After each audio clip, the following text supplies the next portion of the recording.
Salut à tous à tous. Dans cette petite vidéo, on va regarder comment on peut mettre rapidement des marges intérieures ou extérieures sur des éléments HTML avec Bootstrap.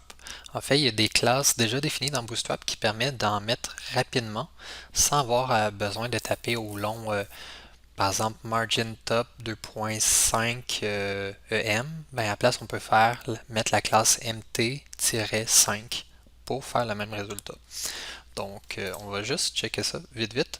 Normalement, le format, c'est la propriété que tu veux donner, soit un M pour dire margin, ou soit un P pour dire que tu veux mettre un padding, soit une marge extérieure ou intérieure. Après ça, immédiatement collé au M ou au P, tu vas aller mettre une des lettres suivantes, ou rien, si tu veux l'appliquer aux quatre côtés en même temps. Mais si, mettons, tu veux juste l'appliquer en haut, sur le top, ben, tu préfères MT pour margin top, ou PT pour padding top. Ensuite, suivi d'un tiret et de la grandeur que tu veux donner. Fait que la grandeur, ça va soit de 0 pour enlever le margin ou le padding jusqu'à 5. Tu pourrais mettre auto. Et c'est ça. Sinon, il y a une autre version de ça, mais qui peut prendre un breakpoint. Donc, pour dire à partir d'une certaine grandeur, applique ce margin-là ou ce padding-là. Donc, on va faire quelques exemples vite fait, bien fait. Donc, c'est le premier, on va essayer de mettre un padding de 5 EM sur la colonne qui est ici. Donc, sur ma colonne, je vais aller mettre un padding. Donc, c'est la lettre P. Après, je vais l'appliquer à tous les côtés. Comme je vais l'appliquer à tous les côtés, je laisse ça vide. Je ne mets pas de lettre qui suit. Je mets un tiret. Et là, je mets le chiffre 5. Je sauvegarde. Je vais mettre un padding de 5 EM. Maintenant, je vais essayer d'appliquer un padding, mais seulement sur le côté gauche et droite.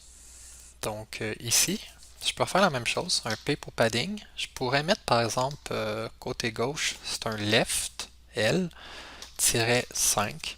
Je sauvegarde. Je viens de faire un padding de gauche de 5. Je peux faire la même chose pour la droite, right, je sauvegarde. Ça marche. Bon. Fait que ça, c'est vraiment juste en passant pour sauver du temps. Tu n'es pas obligé de les connaître par cœur. Mais si jamais tu lis un site web puis qu'il y en a, ben, tu vas savoir ça veut dire quoi. Puis bon, c'est tellement long écrire PL-5 puis PR-5 qui ont décidé d'inventer un PX pour dire c'est le gauche et droite en même temps, donc l'axe des X. Donc PX de 5. Et ça donne le même résultat. Le dernier qu'on va regarder, c'est pour faire une, voyons, euh, une marge extérieure. Donc le orange qui est ici, je vais essayer de mettre une marge extérieure dessus. Donc le petit orange que là, je vais aller faire marge de 5. Je sauvegarde, ça fonctionne. Bon. Là, si je le rapetisse beaucoup, tu vois que la marge est encore là. Si je l'agrandis, elle est encore là. Si par exemple je voulais avoir la marge seulement en grand format, puis pas en petit format, ben, j'aurais pu mettre par exemple à partir de médium, mais la marge, mais en bas de médium, il n'y en aura pas.